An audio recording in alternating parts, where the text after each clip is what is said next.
Okay, Assalamualaikum dan salam sejahtera. Saya Waziri Wazir. Untuk perkongsian kali ni saya nak kongsi pengalaman menggunakan phone Xiaomi uh, 12 Pro ni ya. Just nak beritahu apakah smartphone yang sekarang ni, kualiti smartphone yang ada sekarang ni boleh menyaingi DSLR. DSLR, terutamanya DSLR yang dah lama dulu lah kan. So apa yang saya boleh katakan, smartphone sekarang ni, terutamanya jenis flagship kan, macam yang saya pakai ni, Xiaomi 12 Pro ni, memang dah hampir ataupun boleh menyaingi kualiti DSLR yang 10 ataupun 15 tahun yang dulu macam DSLR Nikon D70S ni. Sebab apa saya kata macam tu tu? Kamera ni dah lama. Kamera ni dalam saya beli masa tu 2005 dulu. Dia punya kualiti dia kalau compare dengan sekarang ni, dia punya image tu saiz dia tak besar, dalam 6 megapiksel. Walaupun sensor dia besar, dia punya sharpness dia tu kalau kita blow up besar, dia masih soft tau. Siapa yang pernah pakai ni, kalau kita zaman tu kita tengok memang okey lah kan. Maksudnya kita tengok di komputer, kita rasa gambar tu dah cukup bagus lah. Pasal masa tu tak banyak kamera, kebanyakan kamera level-level dia walaupun Pro DSLR, kualiti dia lebih sikit daripada D70S ni. So maksud saya, masa tu kita tengok, kita tak ada, orang kata apa, tak ada perbandingan lagi. Kita tak boleh nak bandingkan lagi dengan kualiti DSLR 10, 20 ataupun lebih megapiksel tau. So kita rasa gambar tu dah bagus. Tapi bila saya pakai ni, contoh lah D70S ni, lepas tu dapat D200, compare file dia, D200 memang lagi jauh lagi bagus lah. Macam saya pernah bawa kamera ni pergi Gunung Kinabalu dulu tau. Bila tengok balik sekarang, saya cuba zoom balik gambar tu di puncak Gunung Kinabalu dan masa pendakian tu, memang soft. So berbanding dengan teknologi kamera smartphone sekarang ni, macam ni Xiaomi 12 Pro dia menggunakan sensor Sony tau. Dia menggunakan sensor Sony. Dan saya sempat lah ambil beberapa gambar di sekitar Kuala Lumpur dan juga Putrajaya. Dia punya hasil tu memang bagi saya cukup, orang kata apa, tak sangka lah dia punya hasil tu memang cukup bagus lah. Untuk setakat kalau kita nak print gambar untuk magazine size kan, magazine majalah, untuk majalah lah kan, ataupun photobook yang size dia lebih kurang besar macam ni, memang tak ada masalah sangat lah. Memang kalau kita tengok memang takkan ada beza lah. Tak ada beza sangat pun. Kalau kita tak bagi tahu, mungkin orang tak tahu, gambar ni kau pakai smartphone je ke? Betul. Tapi cuma satu lah saya nak bagi tahu. Kalau kita menggunakan smartphone ni, kita juga kena ada basic fotografi. Maksudnya, untuk dapatkan gambar yang terbaik, kita kena tahu kualiti cahaya tu. Kalau kita menggunakan smartphone ni untuk merakam gambar pemandangan, gambar orang ke apa benda kan, kita kena tahu kualiti cahaya yang terbaik tu bila. Macam yang saya kongsikan ni, ada yang saya ambil gambar di Dataran Merdeka, di Putrajaya dan juga di Sepang kan. Saya memilih waktu yang terbaik untuk merakam gambar tu bila kualiti cahaya tu optimum tu. Dan kamera ni dah tahu sama juga dengan model-model lain yang mana flagship kamera. Dia ni 50 megapiksel. Semua lens dia ada 30 ketiga-tiga lensa ada 50 megapiksel. Benda ni mungkin orang kata macam kau nak jual phone je, bukan. Maksudnya kalau kita ada brand lain pun tak apa, tapi jenis flagship tu, maksudnya top of the line dalam smartphone tu. Kalau kita tengok kualiti dia tu, terutama dalam kualiti keadaan cahaya yang bagus kan. Kalau kita blow up, saya pernah blow up dia punya gambar, saya tengok 100% di komputer kan. Memang saya terpanggil kawan saya tengok, memang tak sangka yang itu adalah rakaman daripada smartphone. Detail dia memang cukup bagus lah. Ni untuk kualiti cahaya yang baik lah, terutama siang. Kalau sebelah malam pula, kamera dia bagus. Contohlah kalau kita ambil gambar pemandangan waktu malam, bangunan street kan, dia terang lah, subjek tu terang. Maksudnya well exposed. Cuma satu kekurangan dia, kekurangan dia besar sebab mungkin sensor dia kecil kan. Bila kita zoom out, dia akan jadi soft lah. Edge dia menjadi soft lah. Bila kita zoom 100% macam lukisan, macam painting sikit lah. Edge dia tak berapa nak tajam.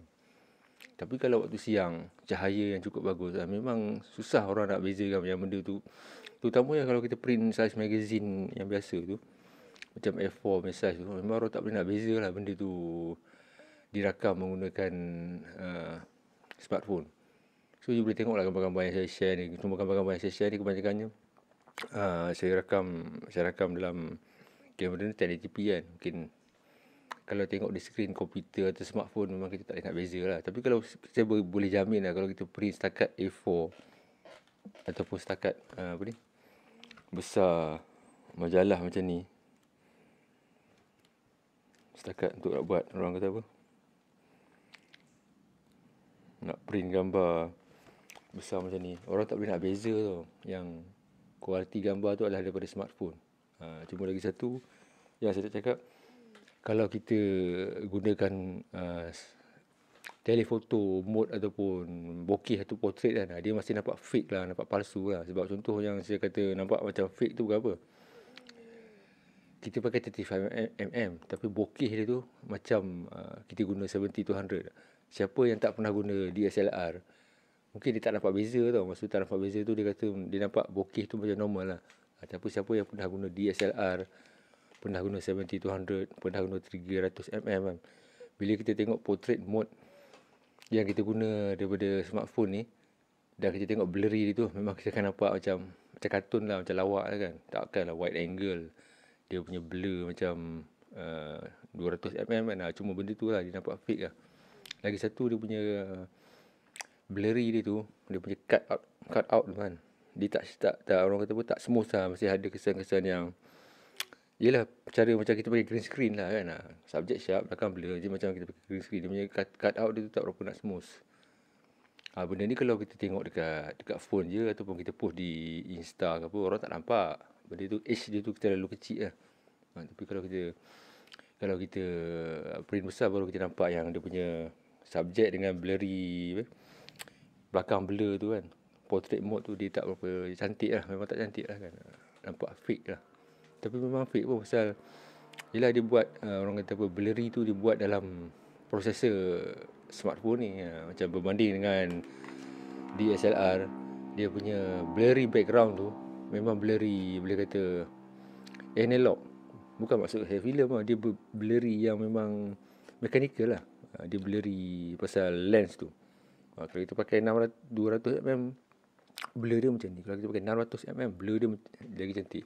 Dia smooth tu maksudnya graduation, maksudnya dia punya peralihan daripada sharpness ke blur tu, dia ada berperingkat-peringkat. Berbeza dengan kalau kita pakai phone ni, kita letak portrait mode, dia punya blur tu sampai sini, belakang terus blur macam 200mm kan. Benda tu. Cuma tu lah, lagi satu, kadang-kadang orang terlalu kritikal dengan smartphone ni. Smartphone ni kritikal berapa? Nak tengok sharpness, detail apa semua. Padahal nak print 4R pun jarang kan. Apa lagi nak print, nak buat photobook pun. Nak buat photobook macam ni pun jarang kan. Jadi bagi saya tak perlu kita nak, orang kata apa, nak bandingkan sangat dia punya kualiti dia dengan DSLR yang power-power yang besar-besar kan. Padahal kita nak share di sosial media je pun kan. Tapi kalau saya boleh kata, kualiti kebanyakan smartphone, terutama jenis flagship kan, flagship model, apa-apa brand pun dah hampir menyamai ataupun mungkin jauh lebih bagus lagi daripada kualiti DSLR 10 ataupun 15 tahun yang dulu, ataupun entry level DSLR sekarang. Terutamanya kalau kita bandingkan dari segi kualiti wide angle lens itu atau standard lens itu. Dan kalau kita hanya nak print setakat A4 size lah, ataupun mungkin paling tinggi pun A3 lah, A4 lah. Maksudnya kalau kita bandingkan DSLR punya kamera, kita print size A4, smartphone pun kita print size A4 dalam keadaan kualiti cahaya yang baik, memang susah lah kita nak bezakan yang benda tu, ini benda ni dirakam guna DSLR ke dirakam menggunakan smartphone kan. Sebab movie, filem pun ada juga orang guna smartphone kan. Filem ataupun setengah-setengah footage video orang guna smartphone. Tapi kita kena tengok dengan mata yang kritikal lah. Kita tengok yang masa promo kebanyakan smartphone ni, yang dia buat short movie dalam 1 minit atau 2 minit tu kan. Kita tengok pula quality lighting tu macam mana kan. Quality lighting tu memang quality lighting Hollywood punya filem lah. Pasal tu gambar output dia cantik. So apa yang saya nak bagi tahu ni, kebanyakan smartphone dah cukup bagus, tapi kita kena tahu guna dia macam mana. Lighting dia kena bagus. Kita tengoklah promo iPhone, promo Xiaomi, Huawei ke, ataupun brand-brand lain macam Oppo kan. Kualiti kalau orang buat short movie kan, tengok macam boleh tahan lah, macam pakai Hollywood punya kamera besar tu kan, yang Alexa ke apa benda kan. Pasal kita tengok di phone. Lagi satu, kita kena tengok lah, orang kata apa, behind the scene dia tu, dia punya lighting, dia setup dia tu macam mana kan, team dia tu macam mana kan. Kalau kita just ambil biasa macam ni, pakai lighting yang sumber cahaya yang sedia ada kan, memang gambar dia tak berapa cantik lah. So So you all boleh tengok lah gambar-gambar yang saya kongsikan ni kan. Tengok macam mana kualiti dia tu kan. Cuma itulah, you all tak boleh nak judge sangat. Pasal tengok kebanyakan orang tengok di smartphone ataupun di skrin komputer kan. Kalau kita tengok gambar tu print besar, contohlah print besar, print sebesar buku ni. Kalau saya kata nak print size besar buku ni pun tak ada masalah. You takkan dapat beza kalau kita tak beritahu lah, ataupun kalau saya tak beritahu gambar ni di print menggunakan smartphone je kan, mungkin memang orang takkan tahu lah benda tu. Memang detail dia sangat bagus lah. Terutamanya macam saya beritahu dia dalam keadaan lighting yang bagus. Okey lah, sampai di sini saja lah khususnya. Kalau ada apa-apa nanti bolehlah ada soalan ke boleh tanya di ruang komen lah. Jumpa lagi.